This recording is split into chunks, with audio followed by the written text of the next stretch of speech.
All right. Welcome to Comic Book Wednesdays, a weekly series where we talk about comic books. We're your host. I'm Ian. I'm Shane. Howdy, I'm out. Uh, if you enjoy our content, please subscribe. This week, we are continuing our journey towards Secret Wars. We'll continue with Jonathan Hickman and his run on Avengers. We've read issues 4 through 6. Um, and I would say these issues kind of start highlighting some of the newer Avengers on our team that we were kind of going into last week. Um, what are your initial thoughts, guys? How do you want to go first?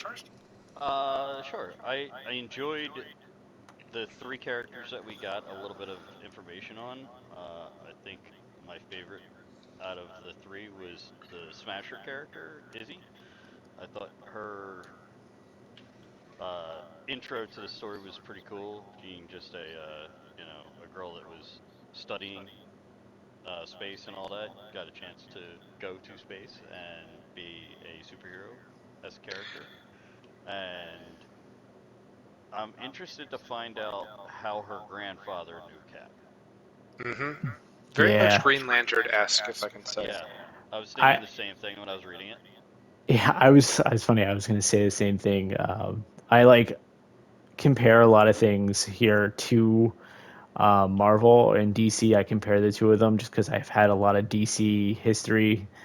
And then not only do we have the Green Lantern one here, but the other character we read about, Hyperion, is, I mean, like Superman on the nose, Yeah, almost, Mm-hmm. which is like kind of, coming from a destroyed world and everything. yeah. The only thing I think is different is I think they're implying he has split personality disorder. Was that what they were getting at, or is there I actually multiple Hyperions I that they were think talking about in that episode? I think I'm getting the whole like multiple personality disorder. I don't know that for a fact. There might be multiple Hyperions, and I'm just not picking that up. What did you think, Shane? I honestly thought that there was multiple Hyperions. Like, I got the impression that it was like a race of people. And it's possible. I could just be wrong about it. I I'm not sure either way, but he is very much a Superman-esque character, oh and yeah. You were saying I'm sorry. no, no, go ahead. I was saying oh yeah. I'm just agreeing with you. Okay, yeah, like it was just like spot on the nose. Like, yeah, this is definitely Superman. Um, which Superman obviously came first, but he's still a cool rendition of a similar character. Oh yeah, and like I feel like there's the whole Superman character. You see it a couple different times. I mean, like Marvel has a Hyperion. They have a Sentry. He's also Superman like as far as like abilities go. I mean, he works. He's a cool character. So like, there's always going to be like copycats, you know. So my first interaction with a Superman type character, being Superman, I always felt was always overpowered till I really found out the storyline behind him. What do you mean? Going back years, I always felt that Superman was just way too overpowered and there was no repercussions, and you know, he only has the one weakness, which is kryptonite. Uh, I felt like he was just too much. But once you dive into the character, which I don't know if they do that with Hyperion or not, being Marvel, uh, he's much more objective of a character and not he doesn't use his powers to be overpowered, even though he could be super overpowered. I Hyperion, also I'm got interested to find out if they kind of follow along the same routes with him. I also got like this self-righteous kind of like attitude a little bit. Especially when Thor was like, "Oh yeah, here's this like ale that like I want to offer to you," which like I know for Thor is like one of those things of like a, "Hey, we're friends, we're sharing a moment." And he's like, "This is beneath you," and it's like even Cap drinks. Like this is really interesting of a character to be that much up on a pedestal. Hmm hmm Yeah, to kind of just double back on what Al was saying about the whole like Superman being overpowered and like it really depends on who's writing him, right? I mean, you have different Superman from different areas and time periods. I mean, like there's different even as Superman himself, there's different versions of Superman. You have Superman Right. Prime, who is like ungodly strong, can punch a hole in reality and like break the multiverse with Jesus. a punch. Yeah. And like I said, it comes down to the writer, and like usually, like Superman is used, at least in team up books, to show like how strong the villain is, right? You have Superman come and fight the villain beats the crap out of him, and then you're like, oh shit, this guy means business because he just beat up Superman, you Right. know? I don't know if we're going to get that much of an angle on Hyperion. He's very much, this is a large ensemble, and I think it's going to grow even larger. So they might spend a little detail on him, but I think that what's going to happen is he's more going to be like just part of a larger thing and not really a focus. Well, I mean, even just the single interaction with the other characters can tell you a lot about his character and how he would portray himself, and you know. So we may get some of that, but I think you're right. I think it's just going to be you'd have to go back and read a Hyperion comic for to get a true story from him. Right. Yeah, I'm thinking that's the way it's going to go. But we talked a little bit about Hyperion here. I mean, so basically, if you know Superman's story, you know Hyperion's story, at least for the broad sense, you know, like the broad stroke. I guess let's talk about the other character. And I think Al, you mentioned this was your favorite of them. The second issue where we meet Izzy and she's Smasher. Yeah, I What did thought that you? was a very cool. The group that she joins, I can't remember what you called them earlier. Yeah, I think it's pronounced Shire. I Yeah, could be like saying that wrong. almost like a Nova Corps-ish, but on a grander scale. I feel like. I did definitely get the Nova Corps vibes. Yeah, so like the from my basic understanding of them, they are an empire, almost like the Kree, like an alien race empire, and they're the guards. They're like the might of the Shire Empire, you know, Right. and they have their they call them sub guardians and super guardians. Is that what I'm? Yeah. Yeah. Sub Guardians and Super Guardians. Yeah, and she's the first human super guardian in the empire, so that's kind of cool. Yeah. Yeah. That was pretty cool. To that. She was the first of the human race to be a Super Guardian. And like you said, out Cap knowing her grandfather like that, I would like to read a story on like how the two of them met because I'm sure it was something epic, Oh yeah. especially for him to just be like, "Yep, I knew she went to space. She came back. It's all good." Like he was Well, and way too okay with everything. it was funny, like the interaction between her and her father towards the end of the issue. She's like, he's like, oh, he was all worried about her, and then she's like, you know what? I went to space. That's all I know. And like her grandfather's like, oh yeah, you went to space and you're a superhero now. Like this is awesome, you know. Like, and her dad just like, where were you? I thought it was just a funny interaction. Oh, it was yeah, it was written really well. I enjoyed it.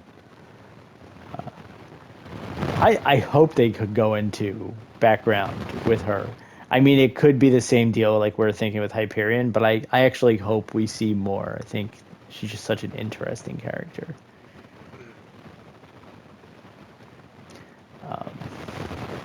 And then And before, so, go ahead, what are what you was gonna your say? take on? I'm sorry. What was your take on Universe or Captain Universe, or you know, how did she affect your read? So I thought Her that backstory. I thought that issue had the most emotional weight to it, and I enjoyed that. I mean, you have a character that is, for lack of a better word, broken, and this universe entity takes over their body, and then we spend time with Universe and Shang-Chi, and That was a we're very cool interaction too. I really enjoyed that as well. and then after seeing like the Shang-Chi movie, I'm glad I'm getting to see his comic book character in the comics more, just to see what he's like compared to the movies. I felt like the movie did not play his, you know, Danny Rand-esque, Master of Kung oneness, Fu, yeah, one with the like, world. yeah, kind of thing as much as the comic does. Yeah, no, I mean that could be because Shang-Chi was very much an origin story. Um, and like you can kind of almost argue like by the end of that movie, he starts to develop that when he gets the rings. Like he's got that. Um, it's funny. I wanted to say feng shui, but that's really not the word. 'Cause, that's just not it. But you get what I'm saying. Yeah, yeah, definitely. He starts to develop that aspect. Yeah, Um, so that's cool. But to get back on Universe for a moment, learning that the woman behind Universe was in a car accident and she has a daughter, and she was in a coma for 10 years, and they don't know where her daughter is. yeah.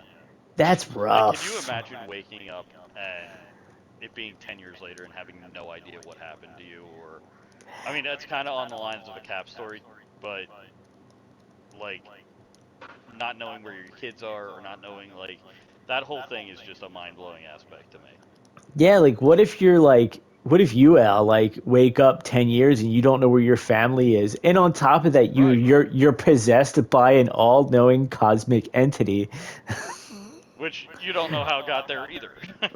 Right. And on top of that, like the cosmic entity takes control of your body and says you're broken. Cause like, is she broken?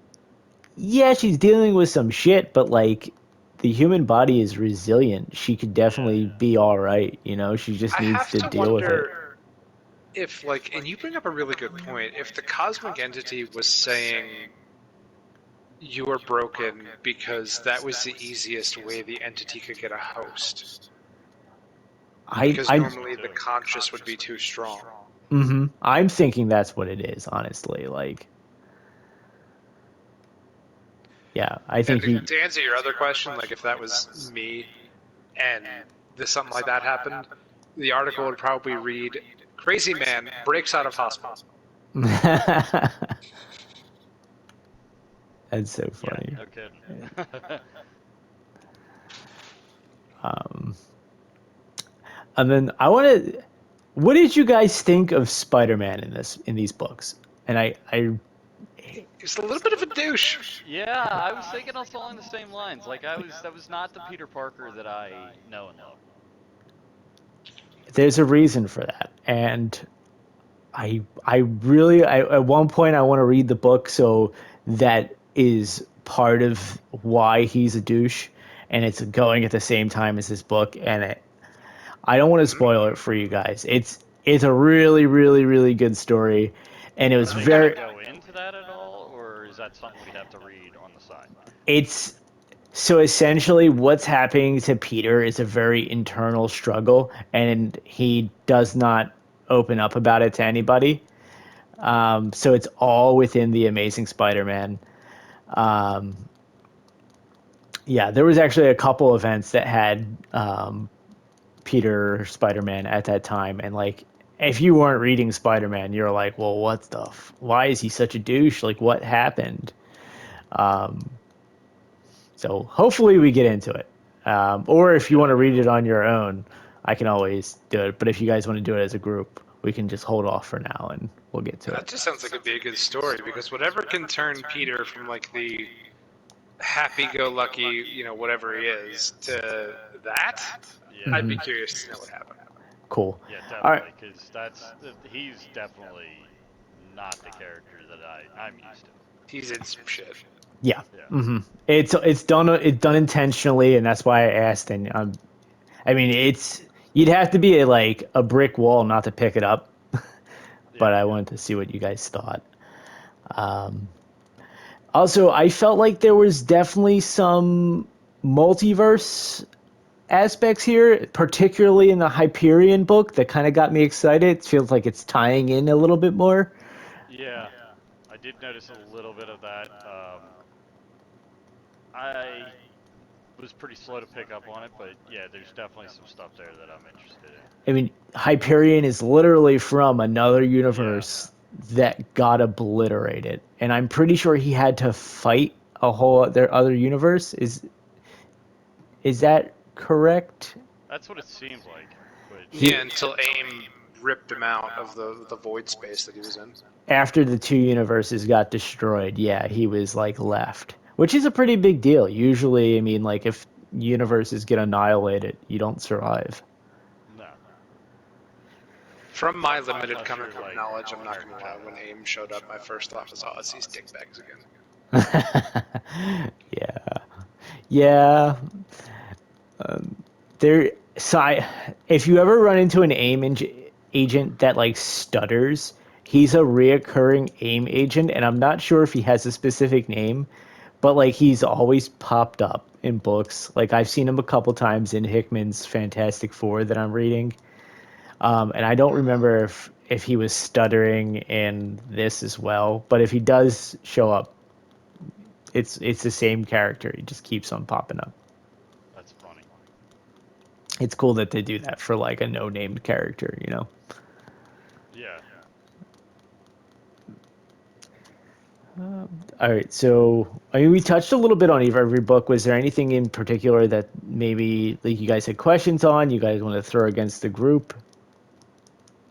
Sure. How do you go first? No, go ahead. Go ahead. So, speaking of AIM, since my comic knowledge is limited, I can say with AIM what I know from like the Sorry.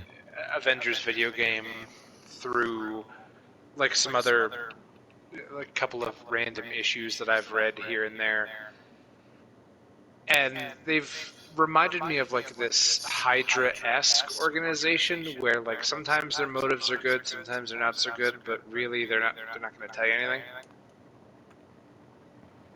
I mean, that's the gist of it. I mean, they're a private organization typically, usually led by Modoc. Um, and we haven't really seen Modoc in the MCU, but if you played the Avengers game, you've seen him in there. If you have Hulu, there's a Modoc show that's like complete comedy, stop motion animation, which is kind of neat. With Patton Oswalt. Yeah, you know what I'm talking about. I've seen the trailer for it, yeah.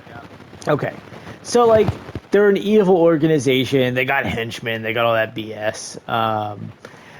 Our rendition of them in the MCU was from Iron Man 3. Aldrich Killian ran them in that, where they developed Extremis. I'm sorry. But yeah, from what you gather, you're right. I mean, that's exactly what they are. They're just like an evil organization. We're like Hydra stems more like from the Nazi Party and has that like political influence behind it, and you tend to see them in the government agencies and things like that. AIM is very much like private sector, you know. Because that was my biggest thing. Like, I wanted to make sure that I was understanding that correctly. And then also with our Superman S character for the end of that issue, where he's, there's the contemplation of like to destroy or to like let people do what they're gonna do, and then out from these like egg things pop children, and it's the first like, even though I don't know this character very well, but like all throughout this issue, he was very like, here's my story. like here's why I'm, I'm a little bit like the way that I am. And then as soon as he looks at these like children type things, you can see a little bit, and I love how the artist did this, where he looks almost broken. Does That's that make what. sense?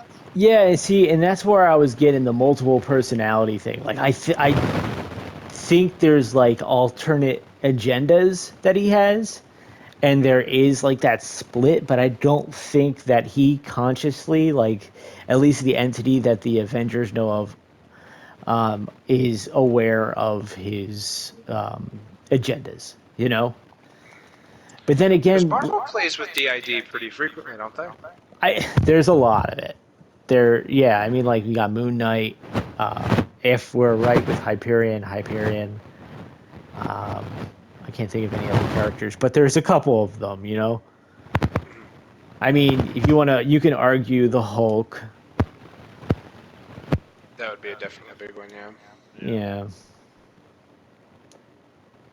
That's like a entirely different character though from Banner. Like It he turns is. into a different.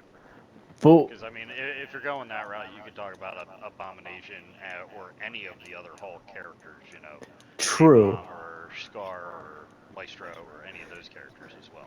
You're I right. don't You're think that really goes the same distance as saying, as far as like Moon Knight, who has actual multiple personalities inside of him. I agree with you. I think that there are different ways to look at it, though. And if somebody, like, there are a lot of really heady comic book writers out there that really like to get into your headspace and like Yeah. mind screw you. And I think that if one of those characters or writers got a hold of the Hulk and they're like, well, I don't want to write smashing stuff, like, I'm gonna write a movie about the internal strife of Bruce Banner and the Hulk, and I'm gonna write it as if he has like a mental disorder, and then when he goes Hulk, his brain waves and blah blah blah blah blah, and like you So you I could guess you totally could see. kind of take that. Like, I mean, if you look at Endgame, when he's like, "It's time to come out, big guy," and he's like, the Hulk comes out the side, and he's like, "No, I don't want to come out yet." You know, in that scene where they're fighting Thanos on the ship from And Asgard. in Infinity War, where he fights the guy in Wakanda at the end, where he's Yeah, like, he's in the Hulk Buster suit, and he's like, "Come on, Hulk, I need you, big guy," and he's like, "No." That scene, yeah, right? Yeah, yeah. yeah, I know what you mean. And like that's it, and it's not the same thing. I just feel like it could be considered depending on who's writing it. Yeah, I can see the connection. Yeah.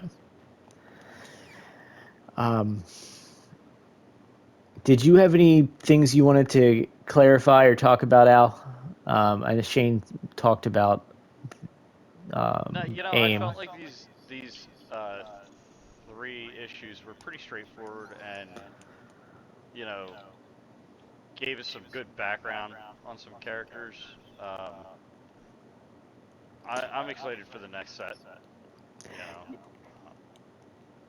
Yeah, I agree with you. So I feel like I was afraid things were going to stall out because it felt like they were going to be very like individualistic issues where like not a lot was going to happen.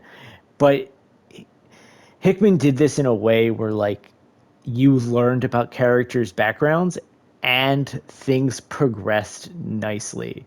yeah, Especially at the end of the last issue, where the where we get the translation of that language that um, the Adam character was speaking, and we learn about the white event. You know, yeah. So, what is that? Do you know anything about that? I've never heard of it, but that's not a surprise. I think that it's something tailored for his books. Okay. So we'll find out. Yeah, definitely. Um, I actually have a clarifying question when you're done. sure, go ahead. So in the end of the story, we have that character who, like, Tony's like, yeah, I'm working on the translation. He keeps saying blackfail over and over again.